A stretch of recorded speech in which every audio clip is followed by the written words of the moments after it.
اس لیے کہ وہاں وہ خرچ کرتے تھے حساب کتاب کے ساتھ، لیکن ان کے خزانے کھلے ہوئے تھے عالم اسلام کے لیے، ادھر بھی مدد ہے، ادھر بھی مدد ہے، ادھر بھی کام ہو رہا ہے، ادھر بھی کام ہو رہا ہے۔ پھر انہوں نے تیل کا ہتھیار استعمال کر کے ایک دفعہ امریکہ کو دن میں تارے دکھا دیے تھے، لہذا ان کا ہٹایا جانا سین سے یہ امریکی استعمار کے لیے لازم تھا۔ اب لے دے کر رہ گئے کون؟ سیکولر مزاج کے لوگ۔ پہلی اٹیمپٹ جمال عبد الناصر نے کی، ناکام ہو گیا۔ قذافی صاحب نے کوشش کی کہ وہ ان کی جانشینی حاصل کر لے، ناکام ہو گیا۔ اب ایک تیسری شخصیت صدام حسین کی، ملحد ہے، اسلام سے کوئی سروکار نہیں، باس کا فلسفہ، سیکولرزم پلس عرب نیشنلزم، یہ اصول ہے۔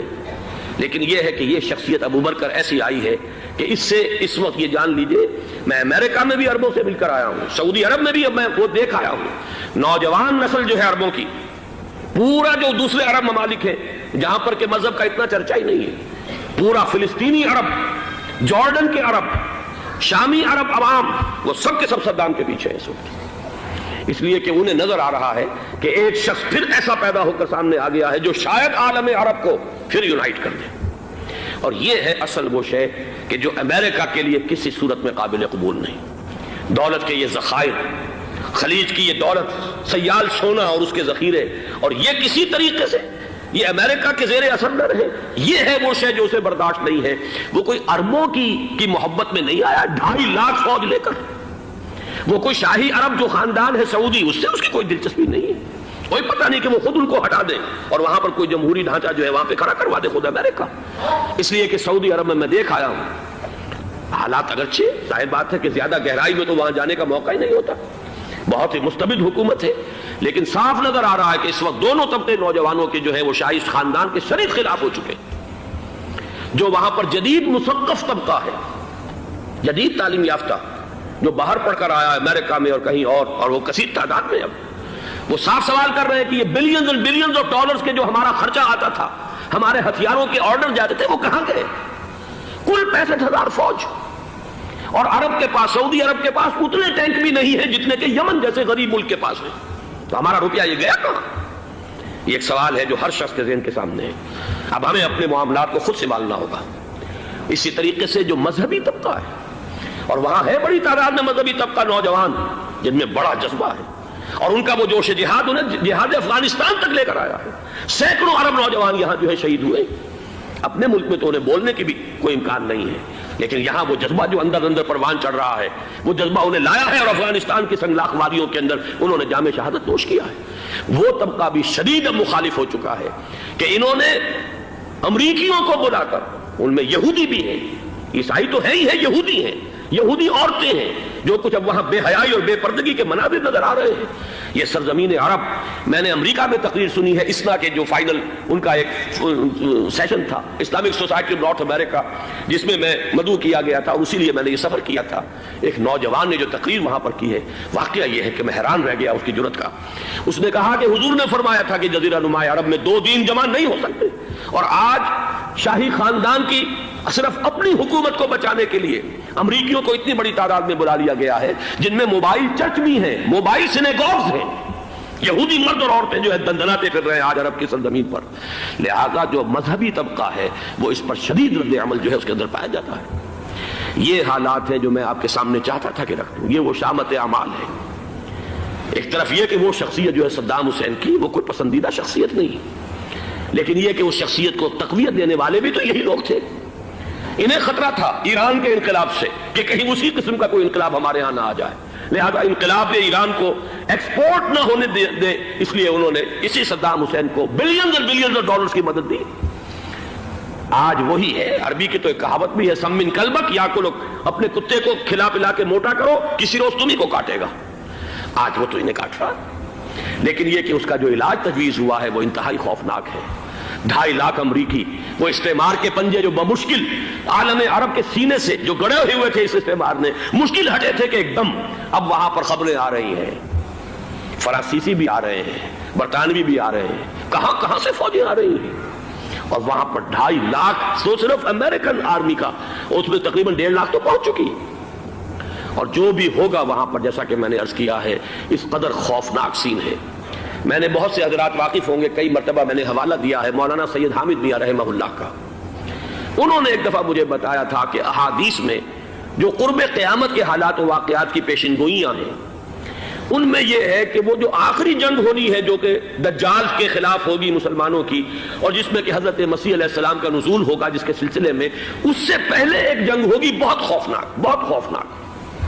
اور عجیب الفاظ ان کے یہ تھے کہ اس میں ایک طرف مسلمان اور عیسائی اور یہودی تینوں ہوں گے. یہ بات سمجھ میں نہیں آتی تھی کہ مسلمان اور یہودی ایک جگہ کیسے جمع ہو سکتے ہیں. آج وہ نقشہ نظر آ گیا. آج اسرائیل، امریکہ، سعودی عرب اب یہ ایک ہے. بلکہ چلتے آئیے، مصر، اسرائیل، سعودی عرب اور جو بھی ان کے حواری ہیں وہ سب ایک صف میں کھڑے، اور ان کے اوپر سیادت کس کی ہے؟ امریکہ کی. وہ نقشہ آ گیا ہے. اور اس جنگ کے سلسلے میں مولانا حامد میاں رحمہ اللہ نے مجھے بتایا تھا کہ حدیث میں الفاظ آئے ہیں، اتنے لوگ ہلاک ہوں گے، اتنے لوگ ہلاک ہوں گے، اتنے لوگ ہلاک ہوں گے کہ ایک پرندہ سینکڑوں میل تک اڑتا ہوا چلا جائے گا اور اسے سوائے لاشوں کے اور کچھ نظر نہیں آئے. یہ نقشہ خاکم بدہن تلا ہوا ہے، کھڑا ہوا ہے. جو بھی ہوگا کیمیاوی جنگ، کیمیاوی وارفیئر، کیمیکل وارفیئر، اور پھر ایٹمک وارفیئر، جس کی کھلی دھمکیاں دی جا چکی ہیں. کبھی کوریا کے بارے میں اندیشہ تھا کہ یہ درندے خدا کی دھرتی کو، کوریا کی غریب بستی کو ناگاساکی بنا کے چھوڑیں گے، ہیروشیما بنا کے چھوڑیں گے. آج وہ صورتحال جو ہے عالم عرب پر، heart of the Arab land, اس پر یہ صورتحال بالکل تلی کھڑی ہے. اس میں ہمیں کیا کرنا چاہیے؟ میں نے یہ چاہا کہ پورا پس منظر آپ کے سامنے ہو. صرف وقتی سا کوئی ایک نعرہ، وقتی سی کوئی ایک خبر، اس کے حوالے سے ایک جذبات کا معاملہ، پورا ایک پس منظر سامنے رکھیے. اب وہ آپ کو شاید میری باتیں جو ہیں وہ سمجھ میں آ جائیں. نمبر ایک، ہمیں کسی صورت اس جنگ میں امریکہ کے گھڑے کی مچھلی نہیں بننا چاہیے. امریکہ اسلام کے تحفظ کے لیے نہیں آیا، امریکہ حرمین کی حفاظت کے لیے نہیں آیا، امریکہ اپنے مفادات، عالمی مفادات کے تحفظ کے لیے آیا. اور زیادہ سے زیادہ آپ کہہ سکتے ہیں کہ وہ سعودی شاہی خاندان کی حفاظت کے لیے آیا. اور بڑا عمدہ مضمون چھپا تھا پچھلے، بلکہ ابھی تک تو وہ تازہ ہی ہے جب تک نیا نہیں آتا، ندا میں، جس کا عنوان تھا اربوں کا چھرا اور اربوں کا گدا. سارے پیسے بھی انہیں سے لے رہے ہیں. $12 بلین کا ایک چیک لے کر گیا جیمز بیکر. اندازہ تو کیجیے دنیا کہاں سے کہاں پہنچ گئی. میں بھی حیرت ہوں کہ دنیا کیا سے کیا ہو جائے گی.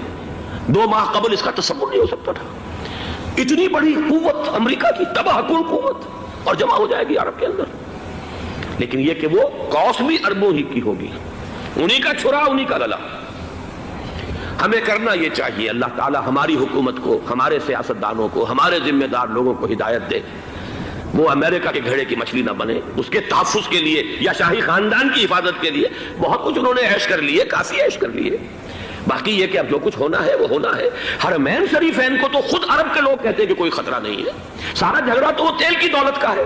وہ تیل کی دولت جو ہے وہ شمال مشرقی کونے کے اندر ہے. بلکہ یہ کہ جو رد عمل پیدا ہوا عالم اسلام میں اور سعودی عرب میں، خود اس کے مذہبی نوجوانوں میں امریکی فوجوں کی آمد کے خلاف اس کا جواب دیا گیا رابط عالم اسلامی کی طرف سے کہ یہ جو بھی جنگ کا محاذ ہے، جو فوجیں ہیں، یہ حرمین سے تو 1500 کلومیٹر دور ہیں. تو حرمین کو تو کوئی خطرہ نہیں ہے. خطرہ ہے امریکہ کے عالمی مفادات کو. آج آپ کو معلوم ہے دنیا 2 طبقوں میں بٹی ہوئی ہے، دی رچ اینڈ دی پور.